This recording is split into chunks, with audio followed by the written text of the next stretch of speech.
ہے اپنے کمروں کے اندر جن کو وہاں رہنے کی اجازت ہی نہیں ہے.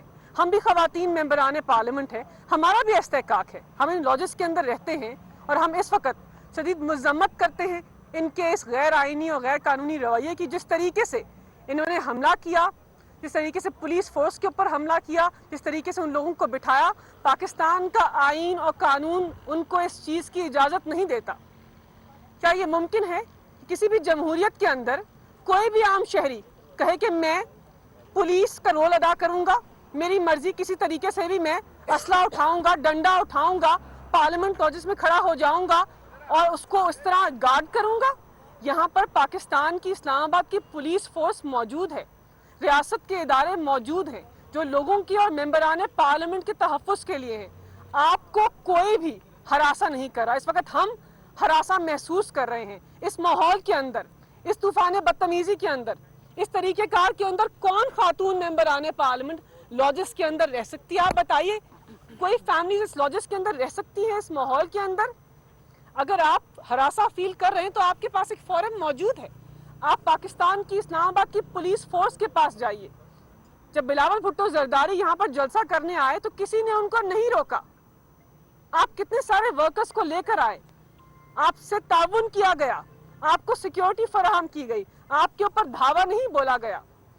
ہم چاہتے ہیں آپ اپنا آئینی استحقاق استعمال کریے, ہم اس کا سیاسی طور پر مقابلہ کریں گے, لیکن یہ کوئی طریقہ کار نہیں ہے کہ آپ انصار الاسلام کے ممبران کو اندر گھسا لیں اور پھر خواتین ممبران پارلیمنٹ کیا کریں؟ ہم کہاں جائیں؟ ہم کس کے سامنے اپنی سنوائی کریں؟ مذمت بھی کرتے ہیں اسلام آباد پولیس کے آئی جی کو, کہتے ہیں کہ ہماری سیکیورٹی کو یقینی بنائیے کہ پارلیمنٹ لاجز کے اندر کوئی ایسا ممبر یا فرد نہ آئے جس کو یہاں ہونے کا استحقاق نہیں ہے, اجازت نہیں ہے, اور جو یہاں سے بلونگ نہیں کرتا ہے. آپ یہاں پر آئین اور قانون کی بات کر رہے ہیں, آپ نے تو وہ روایت رکھی ہے جس کی کوئی نظیر موجود نہیں ہے. ہم جانتے تھے کہ آپ ضمیروں کے سوداگر ہیں, آپ ضمیر فروشی کے عمل میں آگے بڑھتے ہیں. ایک بار پھر آپ فلور کراسنگ کو, ضمیر فروشی کے عمل کو آگے بڑھا رہے ہیں, لیکن آپ کو باور کرتے ہیں, آپ کو بتا رہے ہیں کہ ہماری صفوں کے اندر اتحاد ہے, ہم متحرک ہیں. پاکستان تحریک انصاف کا ہر ممبر اپنی لیڈر کی قیادت میں ان کے ساتھ کھڑا ہے اور ان کے ساتھ کھڑا رہے گا. آپ نے جو کرنا ہے آئینی طریقے سے کیجئے, قانونی طریقے سے کیجئے, لوگوں کو ہراساں نہ کیجئے, لوگوں کے اوپر اس قسم کے حملے نہ کیجئے. ہم یہاں رہنا چاہتے ہیں, ہم انتشار کی سیاست نہیں کرتے, آپ بھی نہ کیجئے. آپ سے گزارش بھی کرتے ہیں, آپ بھی ممبران پارلیمنٹ ہیں, چادر اور چار دیواری کا خیال رکھیے, خواتین کا خیال رکھیے, انتشار نہ پھیلائیے, ماحول کا بھی خیال رکھیے. کمر شوزب بات کریں گی. جی بسم اللہ الرحمن الرحیم. سب سے پہلے تو میں کنڈیم کرتی ہوں کہ یہ جس طریقے سے جتھوں کی صورت میں ان کو یہاں پر پارلیمنٹ لاجز کے اندر انصار الاسلام فورس کو, پیلی ڈنڈا بردار فورس کو مولانا فضل الرحمان کی ایما پر اندر گھسایا گیا. پہلی بات تو یہ کہ مولانا صاحب کو میرے خیال میں اسمبلیاں اور یہ جو پارلیمنٹ لاجز کے کمرے ہیں شاید بہت یاد آ رہے ہیں, یا منسٹر انکلیو بہت یاد آ رہا ہے, تو بہت اتاولے ہوئے جا رہے ہیں. تو اب وہ ان ہتھ کنڈوں پہ, وہ کیا کہتے ہیں, ہاتھ نہ پیا تھے تھو کوڑی, جب انہیں سمجھ آ گئی ہے کہ اب تھو کوڑی ہونے والی ہے تو اب انہوں نے انتشار کی سیاست کرنی شروع کر دی ہے. اب وہ کس کس کے ایجنڈے پہ کام کریں گے؟ اب وہ چاہتے ہیں کہ شر پھیلائیں, انتشار پھیلائیں, اور اس کی آڑ میں جو ان کی سبکی ہونے جا رہی ہے, جو وہ ناکام ہوتا اپنے آپ کو دیکھ رہے ہیں, جو ایک ووٹ آف کانفیڈنس کی بلی نکال کے تھیلے سے لائے ہیں, تو اب یہ نیا ڈرامہ شروع کر دیا ہے. تو اس کی آپ کو اجازت نہیں ملے گی. یا ریاست کے اندر ریاست اور ریاستی اداروں کو آپ ہائی جیک نہیں کر سکتے. یہ پارلیمنٹ لاجز کا مطلب ہے کہ یہاں پر پارلیمنٹیرینز رہتے ہیں اور ان کی ایک پرائیویسی اور استحقاق ہے.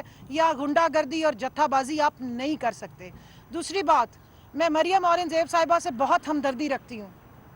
ایک نہیں, دو نہیں, تین نہیں, چار نہیں, ان کو درجنوں 11 جماعتوں سمیت اپنے تمام آقاؤں کی جو بد زبانیاں, کرپشن اور ڈرامے بازیاں وہ بیچاری کو ڈیفینڈ کرنی پڑتی ہیں. صبح دوپہر شام ان کو آ کے کبھی کسی کی بات, کبھی کسی کے بیان کو ڈیفینڈ کرنا پڑتا ہے, کبھی کسی کے بیان کو ڈیفینڈ کرنا پڑتا ہے. تو اب ان کو عادت پڑ گئی ہے ہر بری بات کو ڈیفینڈ کرنے کی اور ہر بری بات پہ آنکھیں دکھانے کی. تو میں ان سے صرف اتنی ہمدردی کے ساتھ عرض کر دوں کہ جناب आला मोहतरमा आप हर गलत काम को आके जस्टिफाई करती हैं। ज़ाहिर है आपकी ड्यूटी बड़ी सख्त है और ये कर के बंदे को प्रैक्टिस भी हो जाती है। का आसान है भला शहबाज शरीफ साहब को डिफेंड करना, उनके सारे पुराने करतूतों को गोल्डन लिफाफों में लपेट के पेश करना। हमजा शहबाज को डिफेंड करना आसान है जिनके अकाउंट में 25 अरब रुपया सोए आ जाए और उनको यही ना पता हो कि देने वाला फराग दिल कौन था। ये मकसूद चपरासी वाले मामलात को डिफेंड करना आसान नहीं है। मरियम बीबी जो इस वक्त ज़मानत पे अंदर बैठी हैं और जो कैलबरी क्वीन कहलाती हैं और जिनकी जो लंदन तो क्या पाकिस्तान में भी जायदादें नहीं थी, उनको भी डिफेंड करना, उनके साथ साथ चलना इतना आसान नहीं है। जिनको इस्लामाबाद हाई कोर्ट ने भगोड़ा डिक्लेयर किया, उनके सुबह दोपहर शाम तराने गाना, वो भी आसान नहीं। ऊपर से अब जरदारी साहब की और मौलाना फजल रहमान की ड्यूटी भी इनके ज़िम्मे आ गई है। तो मुझे उनसे हमदर्दी है, उनका बहुत ज़्यादा बार बढ़ गया है। लेकिन जो लॉजेस में इस वक्त हो रहा है और जिस तरीके से यहाँ पे स्टेट को हाईजैक करने की कोशिश की गई, उसको भी वो मोहतरमा आके जस्टिफाई कर रही थी, उसमें भी वो वज़ीर आज़म को ललकार रही थी। मैं आपकी खिदमत में अर्ज़ कर दूँ कि वज़ीर आज़म समेत हम सब पॉपकॉर्न के डब्बे लेके बैठे हैं और इस ख़त्म ना होने वाली फ़िल्म को बड़ी दूर से पॉपकॉर्न खाते हुए एंजॉय कर रहे हैं। हर थोड़ी देर बाद हमारे पॉपकॉर्न ख़त्म हो जाते हैं, लेकिन ये फ़िल्म ख़त्म नहीं होती। अब हमें ये अंदाज़ा हो गया कि फ़िल्म ख़त्म होने वाली है, अंदर से निकलना कुछ भी नहीं है। इनको भी पता है कि 63A डिफेक्शन क्लॉज से जो इनकी हालात होने जा रही हैं, अब उन्हें समझ नहीं आ रही है कि पहले हम स्पीकर साहब को हटा दें जिनकी रूलिंग में बहुत ज़्यादा ताकत दी है और इन्हीं दोनों ने माशाल्लाह उनको ताकतवर और तवाना बनाया है। इसी वजह से तो अयाज सादिक साहब ने आयशा गुलालई को फुल प्रोटेक्ट किया था। तो वो रूलिंग्स भी मौजूद हैं, वो रिवायात भी मौजूद हैं और इनको अच्छी तरह पता है कि यहाँ पे मंडी लगाने के, फ्लोर क्रॉसिंग करने के और हॉर्स ट्रेडिंग करने को किस तरीके से रोका जाता है। उस बुखलाहट में जो मौलाना साहब पहले असेंबली का हिस्सा नहीं है, ना उनका वोट काउंट होने है, सबसे ज़्यादा वो इस वक्त जो है वो तमाशा करने की कोशिश कर रहे हैं। आज उन्होंने कॉल दी है कि जनाब सारे वर्कर्स बाहर आ जाएं और धावा बोल दें। तो मैं उनसे अर्ज़ करना चाहती हूँ कि हौसला करें, घर का बनाया हुआ हलवा भी खा लें, कोई बात नहीं, कभी कभी घर का हलवा भी खा लेना चाहिए। बड़े सुकून से असेंबली भी चल रही है और मज़ीद भी चलेगी और आपकी फरमाइश के मुताबिक जो आपने असेंबली का इजलास बुलाना है वो भी हम बुला के देंगे, आपको भागने नहीं देंगे। 172 आप पूरे कर लें, लेकिन साथ साथ ये याद दिला दूं कि 162 जो आपके जिसके ऊपर आपने लेकर आने हैं उनको भी ज़रा चेक कर लेना कि वो मौजूद भी हैं या वो भी कहीं लेफ़्ट राइट हो गए हैं, क्योंकि मीम से शीन या शीन से मीम निकलने के चांसेस मौजूद थे और मौजूद हैं। सो ये सारे मामलात हैं। आप बराए मेहरबानी इंतशार पे ना जाएं। जिनके एजेंडे पे आप चल रहे हैं, जिन आकाओं को आप खुश करते रहे हैं, जिनके कहने पे यहाँ पे 470 ड्रोन अटैक्स होते रहे हैं, जिनके कहने पे यहाँ हवाई अड्डे दिए जाते रहे हैं, बेसिस दिए जाती रही हैं और जिनको मना किया जाए कि हम आपके गुलाम नहीं है, उस पर आपको जिस जिस को तकलीफ हो रही है, बराए मेहरबानी कावा शावा पिए, उस बदहज़मी को नीचे लेकर आएँ, क्योंकि पाकिस्तान की खारजा पॉलिसी आज़ाद भी है, खुद मुख्तार भी है और पाकिस्तान का वज़ीर आज़म किसी के कंट्रोल में नहीं आएगा। वो पाकिस्तान की सालमियत की बात करेगा, वो पाकिस्तान की आवाम की बात करेगा और पाकिस्तान एक आज़ाद खुद मुख्तार रियासत है जो डिक्टेशन नहीं लेगी। जिन पुराने आकाओं को आदत थी गुलाम आगे करने की, वो भी ट्राई कर लें, लेकिन अब ये आवाम ये सारा मामला, ये सारा ड्रामा, ये सारा किस्सा जान चुकी है। ये भी उनको पता है कि इनके एजेंडे में, जैसे मौलाना ने वो जो 3 लोगों की प्रेस कॉन्फ्रेंस में बयान दिया कि इदारों को हम कंट्रोल भी करना चाहते हैं, उनको चेंज भी करना चाहते हैं और हम उनमें बहुत सारी तब्दीलियां भी लाना चाहते हैं, तो वो अब इनका ख्वाब ही रहेगा, होने वाला नहीं है। और वहाँ पर हम आपके सामने सीसा पिलाई दीवार बनेंगे। इस मुल्क की सालमियत, इस मुल्क की आज़ादी, इस मुल्क की खुद मुख्तारी के लिए हम अपनी गर्दनें कटवा देंगे, लेकिन आपके ये अज़ाइम हम पूरे नहीं होने देंगे। बिस्मिल्लाहिर्रहमानिर्रहीम।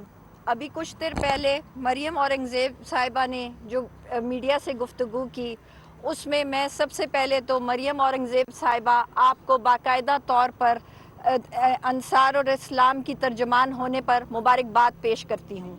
और जिस तरह वो आतिश ज़ेरे पा थी और जो उनकी बॉडी लैंग्वेज थी और जिस बौखलाहट का वो शिकार थी, और इसी बौखलाहट में उन्होंने यूक्रेन और USA की जंग करा दी, इससे तो साफ जाहिर होता है कि बौखलाहट उनकी तरफ है और तहरीक इंसाफ की तरफ कुछ नहीं है। हम बिल्कुल उनकी काम पे टांग रही थी।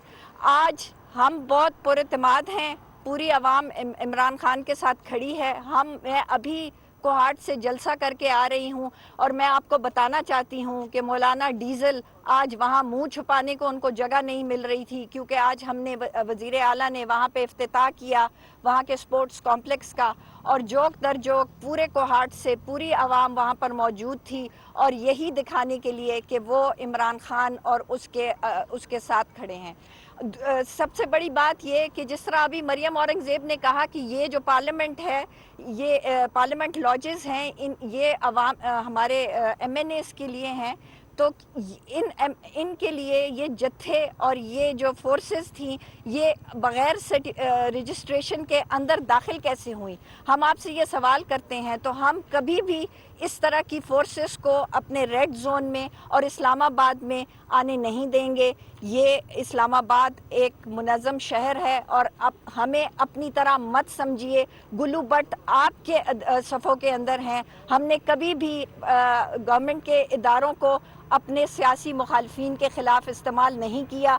2014 के मॉडल टाउन के साने की लाशें अभी आपकी गर्दनों में अटकी हुई हैं, आप याद रखें इस चीज़ को। और इमरान खान ने अपना होमवर्क बहुत अच्छे से किया हुआ है।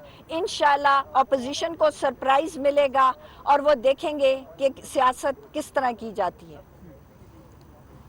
मैडम, ये जो आज हुआ इसका फायदा किसको होगा, नुकसान किसको होगा? तहरीक इंसाफ की मेंबरान कौमी असम्बली की इस्लामाबाद में